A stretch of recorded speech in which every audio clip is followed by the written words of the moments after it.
As scientists worldwide search for new forms of sustainable transport, there are 2 Aussie inventions in the making that could replace petrol in cars. For more, we are joined by Hayden Smith from the University of New South Wales and Professor Ben Hankamer from the University of Queensland. Good morning to both of you. Now, Hayden, you and a group of students are working on a new solar sports car. How does this Sunswift car differ to the other solar or electric cars?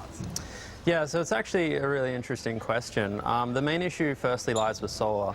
Solar panels at the moment frankly can't produce enough power to really sustain our typical vehicles. So what our solar car team that produces a car called Sunswift is about is about building a very lightweight car out of carbon fibre, a very aerodynamic car that's actually energy efficient enough to run on solar panels. There aren't many cars out there that are designed to actually be able to run on such limited power.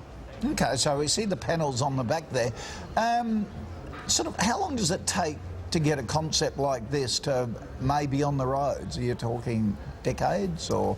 Yeah, no, of course. So this car itself was built about 1.5 years ago, originally intended to race from the biennial Darwin to Adelaide World Solar Challenge.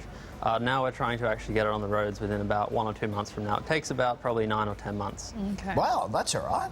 Yeah. Ben, your team has found a way to turn algae into petrol. How does that work? Well, that's right. So what we do is we grow algae in the sun, and the algae absorb this carbon dioxide from the atmosphere. And once you've grown the algae, you harvest them and you can put them into a high-tech pressure cooker and make oil, crude oil, which you can refine and use in your normal cars. So how much algae would you need to, say, do a litre of petrol?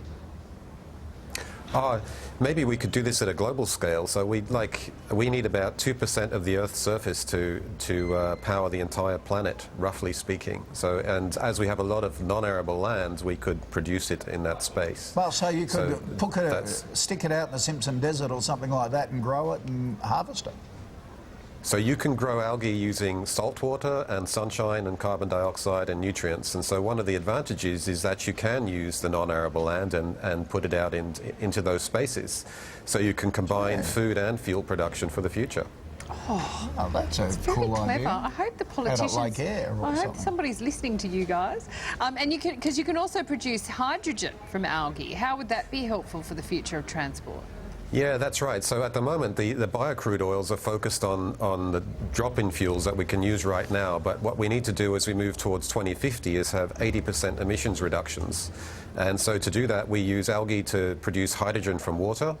And the hydrogen that you can produce, you can put into fuel cell-powered cars, such as those being made by Toyota and Hyundai and Honda. And so that will be a way of powering the future without those additional CO2 emissions. I love it. Aussie ingenuity. Good luck to both of you and your teams as well. Thanks for joining us. Thanks. Up next, One Direction.